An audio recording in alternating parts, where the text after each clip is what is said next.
everyone, and welcome back to another episode here at the Damage Report. I'm Johnny DeRola. I'm desperately looking for my glasses because I need all the support on today's day of news that I can get, and this is one form of it. Is it a big news Wednesday? I don't know. It's America. We're gonna sort it out, but we do have a special treat for you. I know it's Wednesday. Normally we have JR. Well, we got him out of the way before. Don't even worry about him anymore. He's fine. He's going on vacation or whatever. We've got Francesca Fiorentini. Francesca, how's it going? What up, Dragon Squad? How you smelling? Don't want to know. It's a very weird topsy-turvy week. We're basically treating Wednesday like it's Monday. It's fantastic. Maybe it can still be our subs day, but also we will be doing a top 10 list. Francesca, it's all the days. It's every day and no days in one day. And here we are, and I'm excited, and I'm glad you've got your glasses. I don't understand how that helps you other than to see, which you feel that seems pretty basic, John. So glad. It is. No, I don't want to go too in depth, but if I go long enough without it, I start to get headachy, and I can't take that right now. But anyway, we do have a top 10 list, since you're probably wondering, what is it? How do I get access to it? Well, this one is very near and dear to my heart. It's gonna be difficult to get through.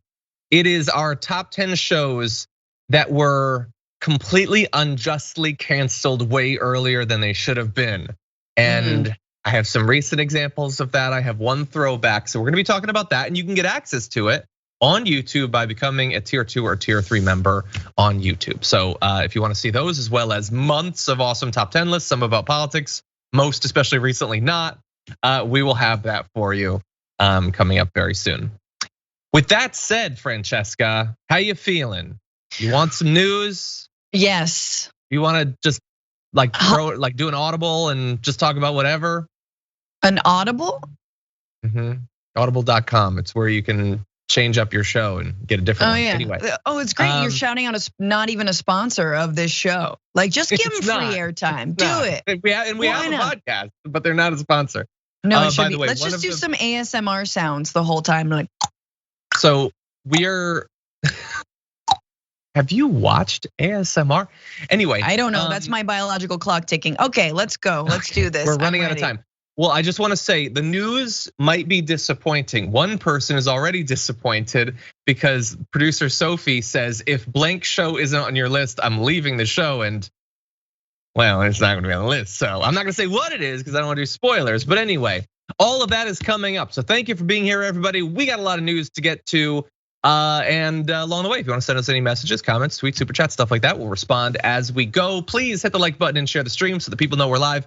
At some point, I will browse on over to our Twitter and I'll do that myself. But if you could give me the assist, that would be great. And that said, Francesca, want to do this? Okay, we're not going to be starting off with light news. So if that's what you're hoping for, we got some later on, I guess. But anyway, let's launch into this. Devastating international breaking news. We found out this morning that at some point in the night, the president of Haiti, Jovenel Moïse, has been assassinated in his home by a group of armed men who also seriously injured his wife, who at least as of when we are filming this is still alive. All of this is coming from a statement and comments made by the country's interim prime minister. So Prime Minister Claude Joseph said a group of people attacked the president's private residence and killed him, calling it an odious, barbaric act, and going on to say every measure is being taken to guarantee the continuity of the state to protect the nation. So that is the statement that was put out initially by the prime minister. Then everything had an extra level of, oh God, what is really going on? When the Miami Herald reported early this morning that, quote, the assailants claimed to be agents with the US Drug Enforcement Administration, according to videos taken by people in the area of the president's home. On the videos, someone with an American accent is heard saying in English over a megaphone, DEA operation, everybody stand down, DEA operation, everybody back up, stand down. Sources said I don't know who these sources are, so just bear that in mind. Said the assailants, one of whom spoke in English with an American accent, were not with the DEA, which I'm not putting any international assassination past the American government, but they don't generally, I think, yell out the name of the agency that they're with. That seems a bit amateurish. That said, I know less about this story than almost any story that we've ever talked about in terms of background knowledge about this particular politician. I understand some of the background of the protests that have been going on, the accusations of corruption, the accusations of fraud in the election that put him in power, them not knowing exactly when his term was going to end. They're rewriting the Constitution. There's a lot going on, Francesca, but now we have concerns that this might have been some sort of US-backed assassination. I don't know what to think. Yeah, no, I think it's it's a fascinating and awful story. Obviously, scary for Haitians, scary for Haitians in Haiti, scary for Haitians in the United States. Some of whom have been deported back to Haiti, who have tried to immigrate to the United States, and I think we know that even under President Joe Biden, have been deported back to a volatile and unsafe country. I do want to say, in terms of whether or not it's the United States, of course I don't put it past the US, but it's generally not been the US's MO to guns blaze as of late. Excuse me. MO as of late, I would say in the last 15 years, to do coups like this, right? We're more of the parliamentarian coup, fund the opposition. It might have been the United States might have ultimately backed whomever this is. That being said, there's also other reports that there was Spanish being spoken, right? Not something that is obviously spoken on the island of Haiti itself. And also, again, yeah, the DEA doesn't raid and announce necessarily that they're DEA, and obviously they were not DEA. So one thing I think that is important to keep in mind is the amount of foreign influence the United States has had in Haiti over the years, in terms of propping up people like Jovenel Moïse, who was supposed to leave in February, did not leave, and the United States was perfectly fine with that, right?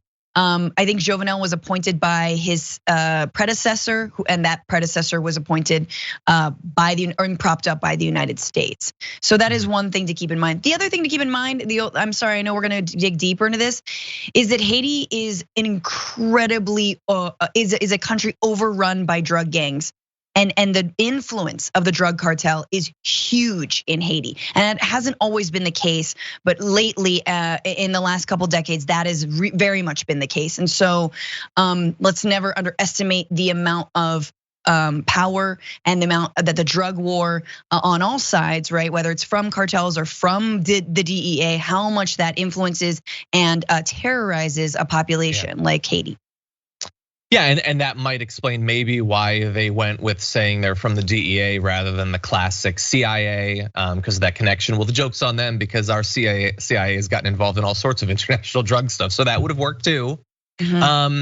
Yeah, so I see people in the chat saying America doesn't assassinate its own puppets. Well, I mean, not always, but you don't have to go back that far to find examples of us taking out our own puppets. Anyway, not saying that that's what's happening.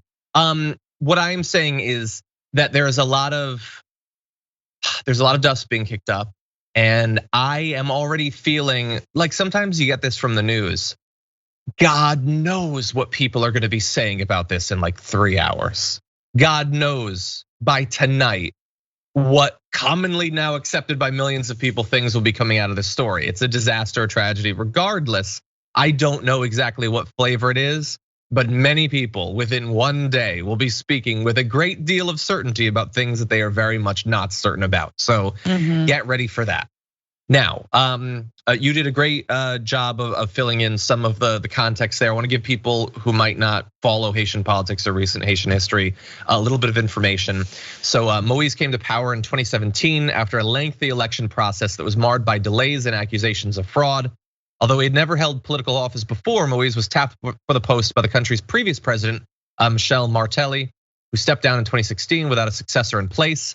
Moïse's time in office has been marked by an increase in political instability, allegations of corruption, and a long-running dispute about when his period in office should end. He had been ruling by decree for more than a year after the country failed to hold legislative elections and wanted to push through controversial constitutional changes. Earlier this year, amid allegations by him that there was a coup attempt that planned to murder him and fresh protests, he moved to protect his position, ordering the arrest of 23 people, including a Supreme Court judge and a senior police official, while declaring he was not a dictator. So he did, in this case, accurately predict his own assassination, although not necessarily having anything to do with the people that he cracked down on while claiming that he was about to be assassinated. So again, that's a thing where there's a lot going on. So anyway, any other thoughts, Francesca? Yeah, I think it is going to be interesting what the Biden administration says about this assassination, and I think it needs to be careful. And I really wonder whether we're ever going to turn over a new leaf when it comes to U.S. foreign policy in Latin America and in the Caribbean. For example, again, I'm not an expert on Haiti at all, but I do understand that we know the language that is used against countries that dare try and take more ownership or nationalize their resources, such as oil, right? Or their natural resources in any kind of, mining or whatnot. Peru recently elected a socialist president, right? Who's threatening to raise tariffs on a lot of the mining there. Venezuela, by the United States government, is accused of being undemocratic, et cetera. And I'm not heralding someone like Nicolas Maduro. He has definitely been riddled with a lot of corruption, but I will say that it is interesting that when a country like Haiti or a country like Mexico that has a huge drug cartel, right? Hugely influenced by, or El Salvador, right? Hugely influenced by drug cartels. The United States somehow is completely mum, mostly because they're funneling a lot of money into the police state of those countries, into trying to so-called fight the drug war, i.e. lose the drug war, and propping up people like Moïse in Haiti, even though they are overseeing a failed state, if you will. And I hate that term, but you know what I'm saying. So it's interesting. We have to pay attention to the different ways the United States behaves, whether or not someone is taking control of their own natural resources, or whether they're like low key okay with like cartels running their country and profiting off of the drug war. Yeah.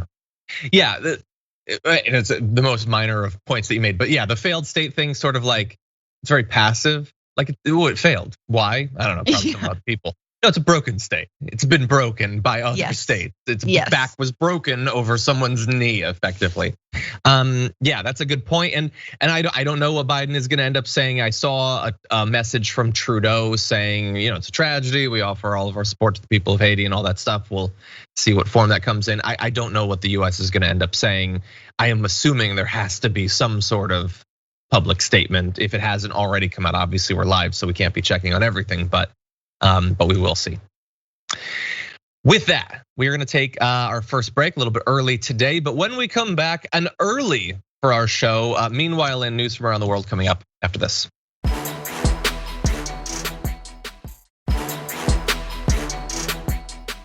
Okay, everybody, let's launch into this. I'm assuming we're ready to go, Marissa. I should have asked during the break, but there we go. You know what, actually, before we jump into this, I did want to let you know, as we do every day, very exciting episode of Indisputable coming up right after the damage report today.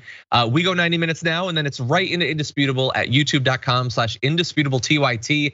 Today, the co-host Benjamin Dixon, BC Silver will be a guest, and John Burnett's a conservative who will be appearing on there as well. Should be fun, should be spicy. TYT.com/polls. If you want to vote in the Rudy poll, we'll be giving the results a little bit later on. And with that, let's do this thing.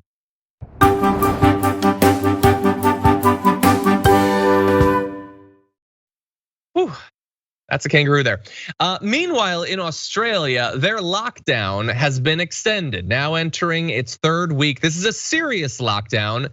It's kind of like what they pretend lockdowns in the US were like. But anyway, it's going through July 16th, and here's what's going on in Australia. There have been more than 300 COVID infections linked to a limousine driver who tested positive back on June 16th. He is thought to have been infected while transporting, you guessed it, a US flight crew from Sydney Airport. Now, I don't know for sure that they know that that's for sure where it's from, but that's the belief. And last week, almost half of Australia's population was locked down, with cities on the east, west, and north coast tightening pandemic restrictions due to clusters of infections that had developed. Some of those lockdowns were as short as 3 days. Sydney and its surrounding areas are the only part of Australia still in lockdown. And the main reason for this is that only about 9% of Australian adults are fully vaccinated.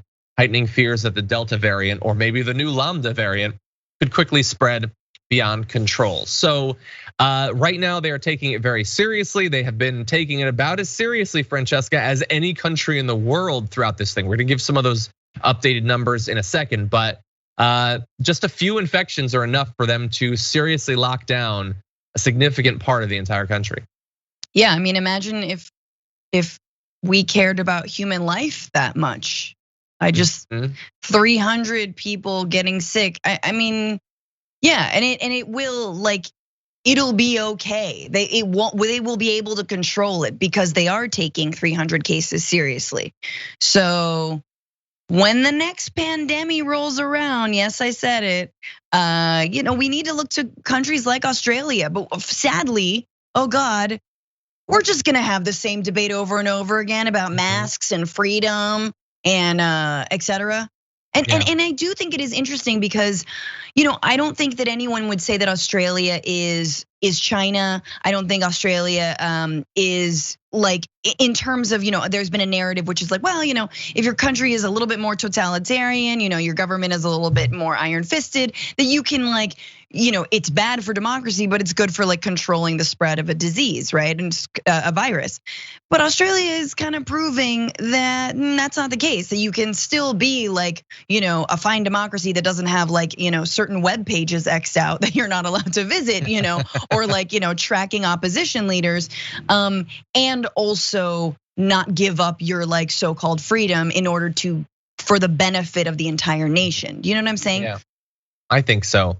I'm gonna disagree slightly with one thing that you said there. When you talked about us, in the next pandemic, which now is gonna become a thing, we're gonna have the same debates, sort of, but not exactly the same, because there's not gonna be that first month or 2-month period where right wingers are, like, looking to their God figures, like, how should I respond to this? They're just instantly gonna be opposed to literally anything being done. Like, not just I don't want a vaccine, I don't want you to wear a mask. That's what we're instantly gonna have on day one. So that's gonna be fun. Now, there were other ways this could be done. Australia is another example. Australia has been relatively successful in containing clusters throughout the pandemic. That's according to the AP. They've had fewer than 31,000 cases and 910 deaths. And since October, they've recorded one COVID-19 death, an 80-year-old man who died in April after being infected overseas and diagnosed in hotel quarantine. Which isn't even really a case for them then. And by the way, as with any country, it is possible that there are people who've gotten sick, people who've died that aren't being included in these numbers. I certainly can consider that as a possibility, but it is clear that they have been far more successful, even accounting for the smaller population. They've been far more successful. Right now, there are 37 COVID-19 cases in Sydney hospitals. 7 are intensive care, the youngest in their 30s. As a reminder, people in their 30s can get COVID and can get hospitalized by it. But this is them taking it seriously in the absence of vaccines. And they don't have 9% of their population vaccinated because they believe Tucker Carlson. It's not that sort of situation. A lot of countries like the US have bought up the supply. I don't know all of the things influencing vaccine availability in Australia, but it is almost certainly not the same as the US, where the remaining people who don't want to get vaccinated, the last 40% or so, are just choosing not to because they believed something, Naomi whatever said or whatever on Twitter. So they're doing what they can. Well, I mean, and this is a perfect example, right? Because it's like, like the Bible, doesn't the Bible say something about the last shall be first? Well, guess not in COVID, because if you are, have the lowest number of COVID cases and you do a really, really good job, you don't get vaccines. And that is, something that, while I am very, very grateful that I have been vaccinated and that Americans have access to the vaccine, it is not lost on me that other countries that have done a better job containing the virus are not getting the vaccine. And Australia is a great example. And many, many other countries around the world where they're not poor countries, right? So they're not gonna necessarily qualify for the COVAX program, right? They are not like But they have done a very good job within their limited resources and limited capabilities to limit the spread of the virus. And there is literally no reward for that. No one is helping them, either develop their own vaccine, give them the, capability to develop the mRNA, et cetera, et cetera, et cetera. That's just not on the book. So I can only imagine as an Australian how frustrating that must be, because you don't get a cookie. Your cookie for not spreading the virus is just staying alive. And there's really not an end, and getting access to cookies, and there's not really an end in sight. So I can only imagine just how upsetting that is. Yeah. So look, we talked yesterday about Marjorie Greene saying literally in a tweet, nobody cares about the Delta variant. Well, that's not true. Some people do, and people who could theoretically die in Australia if they treated science the way Marjorie Greene does, could have died and will not now, because Australia is taking it seriously. Whereas in some states, in some areas in the US, COVID is once again on the rise, which means in a few weeks, hospitalizations will be on the rise, which means in a month, deaths will be on the rise. Hopefully not to the extent that they were in past waves. Almost certainly not, because the majority have now been vaccinated. But we are gonna once again have a bunch of deaths that didn't have to happen because we've chosen not to do what other countries have shown works.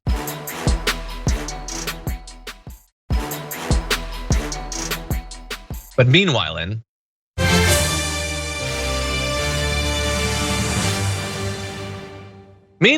in Canada, ocean life is going through a rough patch. And I wanna talk about this for two reasons. One, because it's subjectively an important story, I think, that says a lot about what's coming in the future thanks to climate change, but also to demonstrate a principle. So, and we talked about this yesterday on the show.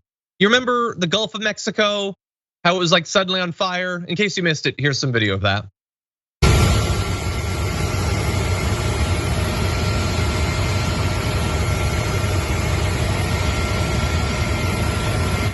So that right there is a hot story about hot water, and it's clearly terrible, and we should definitely be talking about it, but it's also exciting and sexy. It's the water is on fire. But the water just being hot could be even worse, actually, and this is a demonstration of it. So we have a marine biologist at the University of British Columbia talking about the recent heat dome that affected the Pacific Northwest as well as Western Canada. This is Chris Harley, who says that he estimates that last week's record-breaking heat wave in British Columbia may have killed more than 1 billion seashore animals living along the Salish Sea coastline. He says a mussel on the shore in some ways is like a toddler left in a car on a hot day. They are stuck there until the parent comes back, or in this case, the tide comes back in. And there's very little they can do. They're at the mercy of the environment. And on Saturday, Sunday, Monday, during the heat wave, it just got so hot that the mussels, there was nothing they could do. Believes that the wipeout will temporarily affect water quality as well, as mussels and clams help filter the sea. Says that eventually they will recover, but heat waves will happen more frequently and with greater severity due to climate change. So water was certainly heating up in the Gulf Coast, but it was also heating up out there too, which is not good for a lot of different species, clams and mussels, fish, all sorts of things. And all of these have knock-on effects. After they're affected, they affect other things as well. And by the way, it's not just animal species. Marine foundation species like coral reefs, kelp beds, and seagrass meadows depend on cooler temperatures to survive as well. And researchers are going to be planting some sensors so they can investigate what is happening in that area. But preview, not good stuff. These species are made to live in certain temperatures of water, and the oceans are heating up. That's going on right now. That is going to have massive effects on both plant and animal life. And it may not be super sexy. It may not look like something at a Pacific Rim, but it's going on and it could be devastating. Francesca? I'm just reminded of the part in Alice in Wonderland where the walrus and the carpenter story, how Tweedledee and Tweedledum tell the story, and the walrus eats all the little oysters. And that when you talk about leaving a baby in a hot car and that's what climate change did, I just imagine that walrus and just eating up all those mussels. You're thinking about awesome cooked seafood. That's what you're thinking about. I am. You can't put the words cooked and seafood in the same sentence. And for me, also babies in hot cars makes me very. I'm just kidding. I'm joking. I don't eat babies. Okay, internet? You need to be careful because we're in QAnon times still. I don't. I am pro-choice, however, but I don't eat babies. I'm a feminist, but I don't eat babies. No, it's so sad. And it's, look, guys, when BC is this hot, like, there's a problem. Like when jokes about it being cold in Canada no longer apply, you're like, we're effed. We're totally effed. And obviously the mussels and other sea creatures, kelp, all this stuff, they play hugely important roles to the ecosystem of oceans. And so, and actually, stuff that we can't quantify. And this is the whole point about climate change generally, right? Is that what is the price of a mussel, right? Not like to eat, but like what is the cost of, what does the ocean cost? How much is the ocean? We live in a hyper-capitalist society that does not at all factor in the invaluable importance of the sea, of water, right? And so long as we don't do that, I'm not saying we should do that, but it's the reason that corporations, oil companies can dump whatever toxic sludge, cannot make sure that they're underwater pipelines. Although I would argue, is there anything such as a safe underwater pipeline? But that all of these things, it's the ways that we just use the environment, use our natural habitat as a dumping ground, and then make money in the meantime. And meanwhile, the ocean doesn't have a lawyer, sadly. And these mussels, although they should, they're not lawyered up. And Rudy's offered, but obviously mussels are smart. The oysters know, like they don't want to crook. So yeah, it's interesting. I can't remember. Maybe the chat remembers. Like there was I believe a river in like the Amazon or something where like the river was given basically personhood rights, so i.e. corporate rights, and allowed to like argue and sort of its case in court, obviously through a lawyer, which is kind of the only way to do it, because otherwise we just literally don't value our natural world that we depend on to survive. Okay, I'm done. Well, I looked it up. The Ganges and Yamuna rivers are now considered legal persons in an effort to combat pollution. It is an implementation of environmental personhood. And I did not know about the rivers. That is interesting. There are others as well. There's a national park in New Zealand that's an environmental legal entity. In the US, probably not making as much progress, but there are others. We need to look into that more. No, and I appreciate a lot of what you just said there. Yeah, we like if you we, in our production meeting, we talked briefly about an activist who destroyed some oil equipment that's going to get like 10 years in prison or something. If you destroy that, that's property. You go to jail. If you wreck the ocean, what are you gonna do? Like maybe if it's oil and there's birds and there's cameras, if you have all of those things, then maybe you can get in trouble. But if you just heat it up, if you boil it, if you make it not habitable, that's totally fine. That's a weird stance we've taken. Like after the Deepwater Horizon explosion and accident and BP's responsibility, what? I know they were made to pay a fraction of money, but they are still in existence. The fact that money did not liquidate them because of the incredible value of the ocean is a crime, right? Like if you actually put a dollar price on it, there is no way that BP could ever pay the amount that it should have for ruining the Gulf. Yeah, and what they have to pay. Generally, we know from Exxon, not much. They pay a few politicians, that's what they pay. And then they avoid the legal liability, they get the legislation that they want.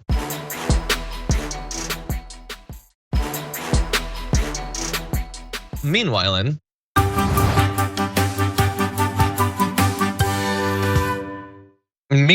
Iceland did something that let me talk about 4-day work weeks once again. So they ran an experiment to see what a 3-day weekend would be like, what effect it would have on the working class in Iceland, where on average, most employees work 40 hours per week, so they're already doing better than us.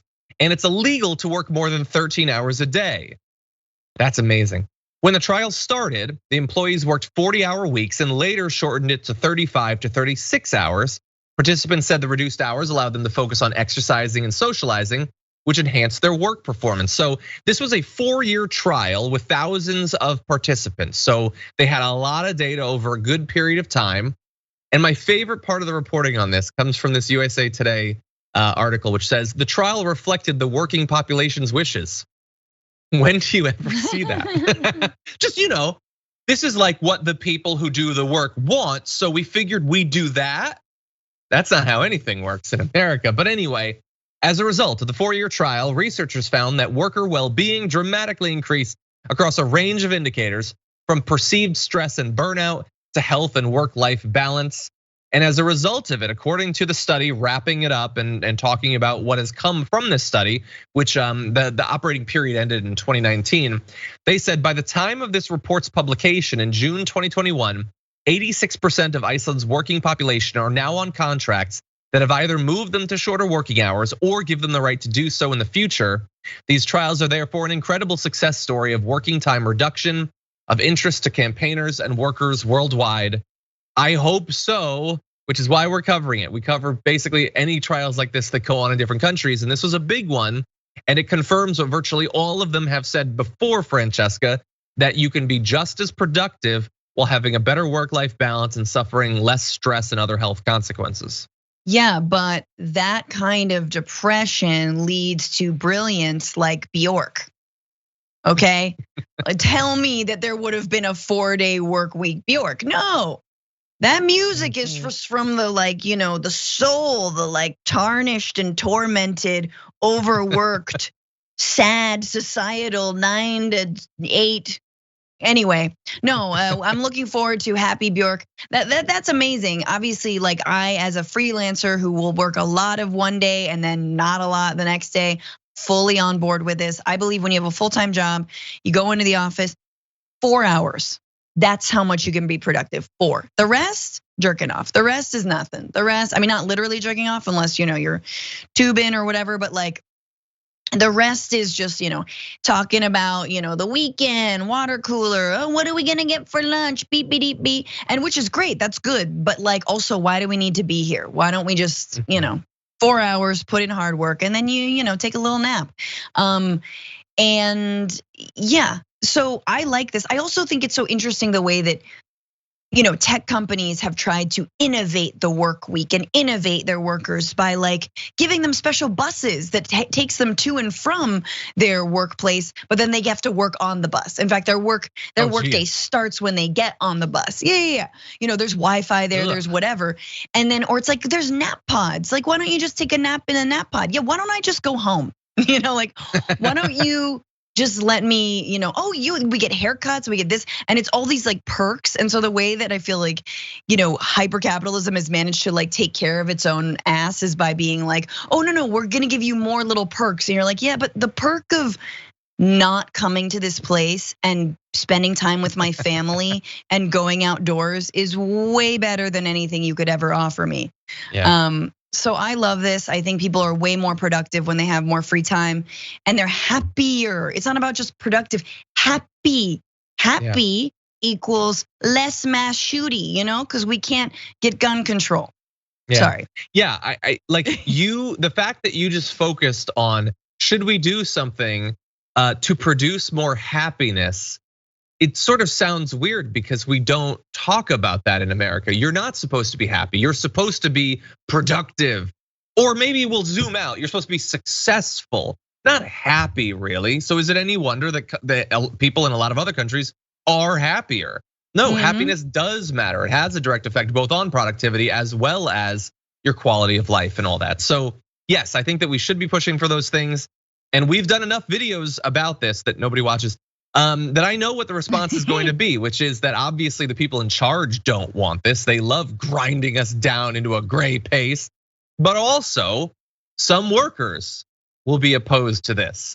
Either they'll think that it's too much or whatever because they've been indoctrinated to believe that you should be working constantly, nonstop, or they'll say, but no, not that. No, come on. We need to be worrying about wages or health insurance. And I would say, no, we need to have a vigorous labor movement that can fight on all fronts for all of these things. I think that these can be complementary movements.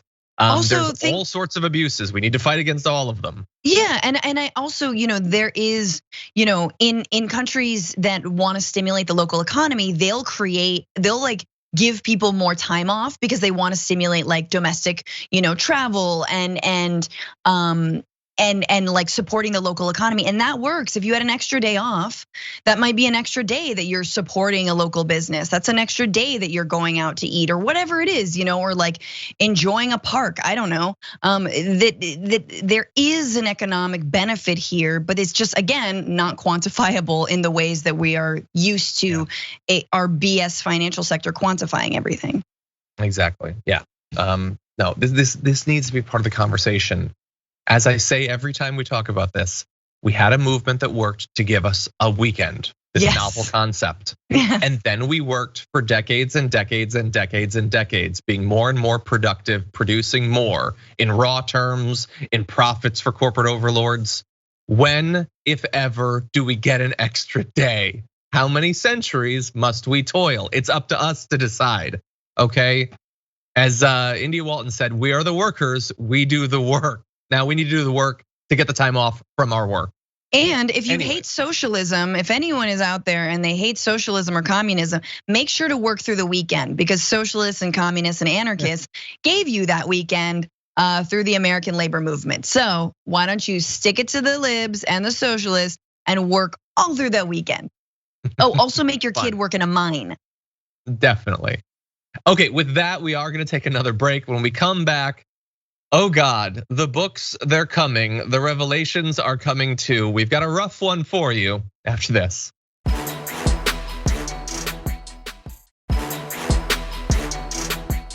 There are people in the chat talking about waffles because they know how hungry I am. That is very mean of you.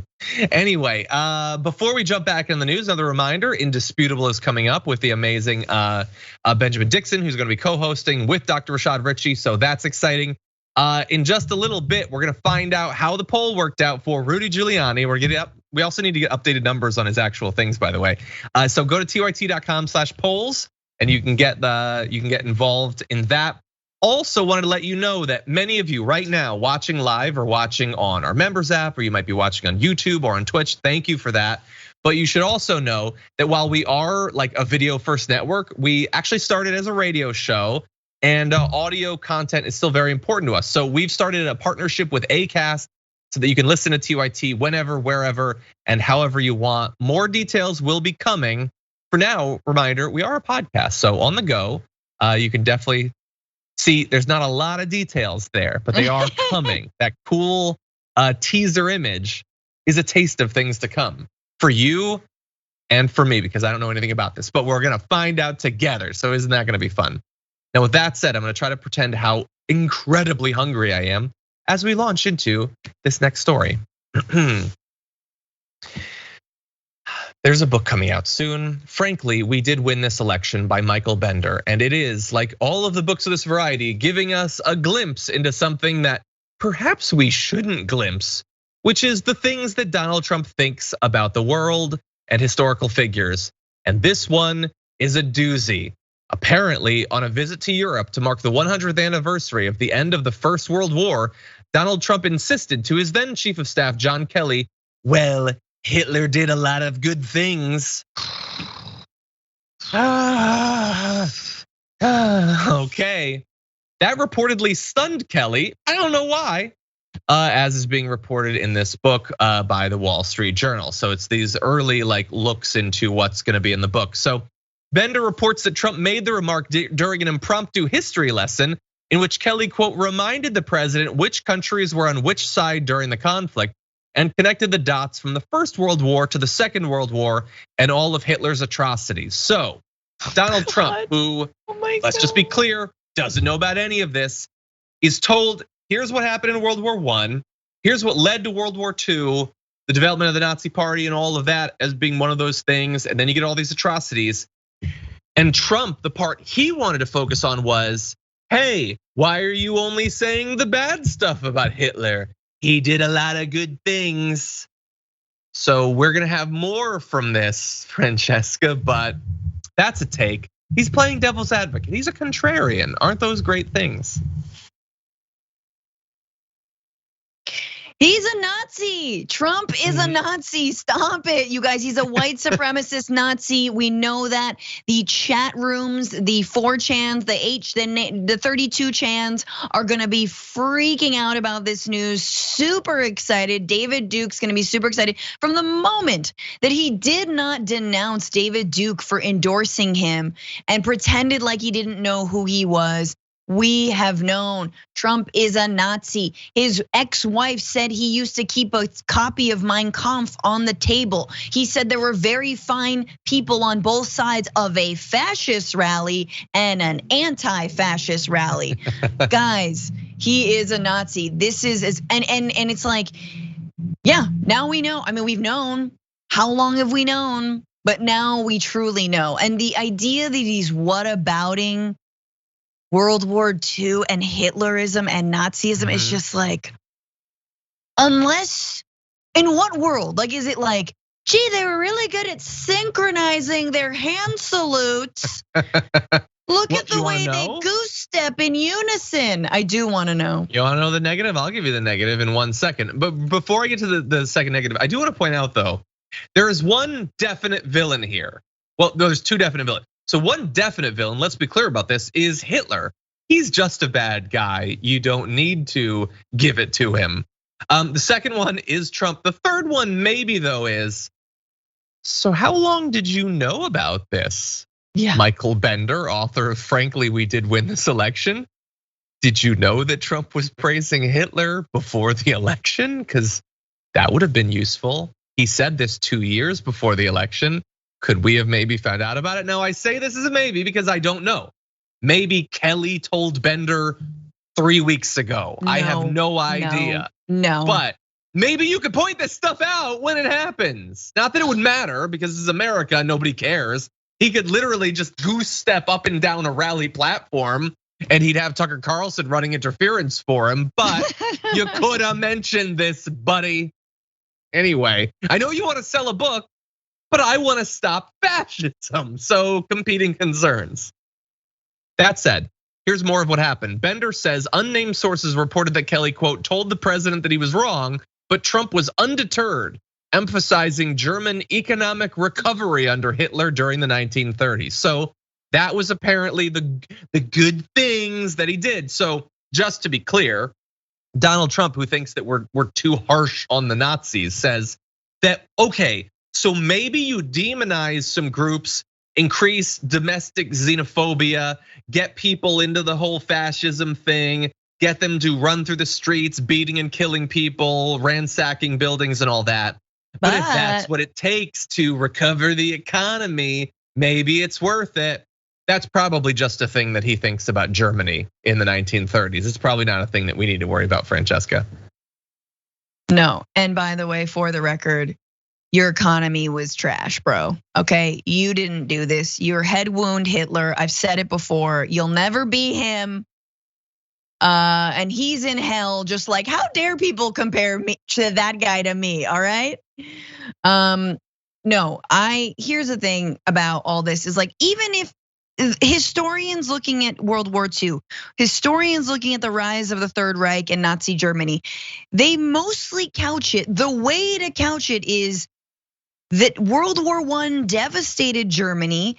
It was unnecessarily punitive and potentially created a condition that was economically ripe for a fascist to come into power. Much like in the way you might say that 2+ failed wars in the Middle East, bringing back, loads of soldiers with PTSD, decimating our economy, having our infrastructure start to crumble, our healthcare system go into disarray or sort of not be fixed. That some of that stuff also led to our own head wound Hitler coming into power in 2016. Also a terrible candidacy from Hillary Clinton, but that too. That is the way that it is discussed. It's not discussed like, well, he was good actually. Why don't we talk about the good things? Well, look, to be fair, we have to allow him to respond. Liz Harrington, spokesperson for Trump, says that the conversation being reported is totally false. President Trump never said this. It is made up fake news. probably by a general who was incompetent and was fired. I feel like that was a statement that she did get a little bit from Trump, or she just understands him really well. So he's another one of those people that Trump brought on that was so incompetent that he had to be fired. Trump just had tons of those for some reason in a way that does not in any way reflect negatively on him. So that makes it made up fake news.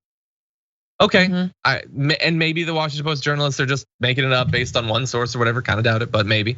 I do want to remind people of a similar bit of history though that did happen. Remember, and this was in 2018 when he was supposed to go to an American cemetery near Paris. I think it was the same trip. So he was reported as he blamed rain for not going to the cemetery, saying that the helicopter couldn't fly and the Secret Service wouldn't drive him there, even though other world leaders who were in Paris at the time did drive to it. So that turned out not to be true. He apparently, according to 4 sources, didn't want to go because he feared his hair would become disheveled in the rain, and because he didn't believe it was important to honor American war dead. In fact, he thought it was kind of important to dishonor them because he said, quote, "Why should I go to that cemetery? It's filled with losers." He said the 18 Marines who lost their lives at a recent battlefield were suckers for getting killed. Now, all of this is not a direct quote. These are multiple sources saying he said that. And the same trip where he apparently said, you kind of got to give it to this Hitler guy.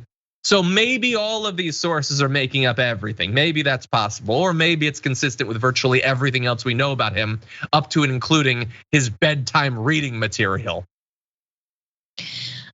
Every single news outlet needs to ask Republicans about this. What do they believe? Do they think that Trump was right and that Hitler had good qualities? Put the microphone in their face and have them answer it, okay? Because this party has been greasing the wheels of like a new neo-Nazism, and they continue to do it.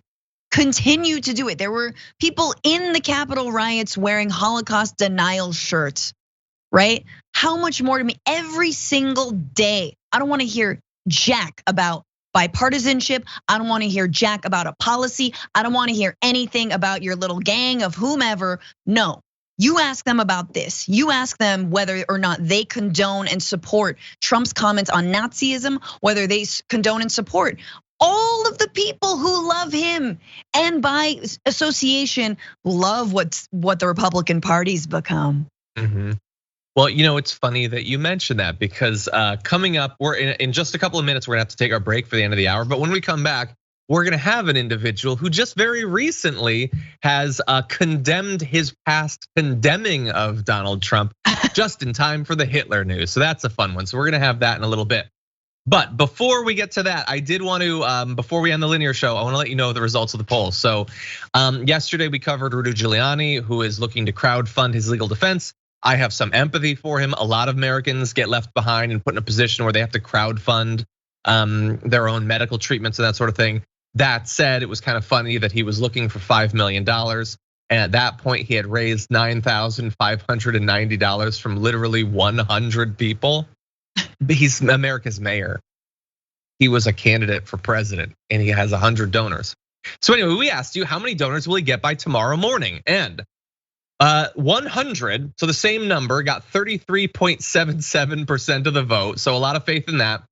Slightly more, 38%. The winning bid here believed he would have 105, so about 5 extra donors. Just 12% of you thought he would get 50% more, 50 more. And about 16% believed he could get all the way up to 250. Now, I would love to tell you exactly how many he got, but unfortunately, since this has been talked about so much, you can no longer get to the individual page for his crowdfunding campaign. It's just listed in like a little thing that doesn't say how many donors with a bunch of others. So I can't say for sure, but I can say that he had been at 9,590. He's now at 9,799. So he has made $209 since then. So I'm gonna give it to the 105. I think he's gotten about 5 more donors since then, maybe 10, but this isn't Price is Right rules. So the 105 wins. Thank you to everybody who took part in the poll there. Wow, Rudy, you did so much, and for this. Anyway, I want to thank, that'll cover 15 minutes of legal fees. Blue Lizard Gut says, I don't think it will, honestly.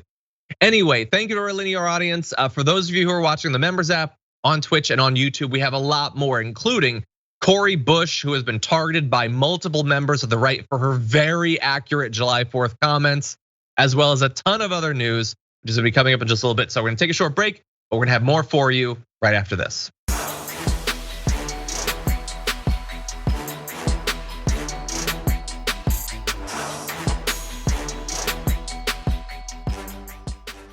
Thanks for listening to the full episode of The Damage Report. Support our work, listen ad-free, access members-only bonus content, and more by subscribing to Apple Podcasts at apple.co/TYT. I'm your host, John Adarola. I'll see you soon.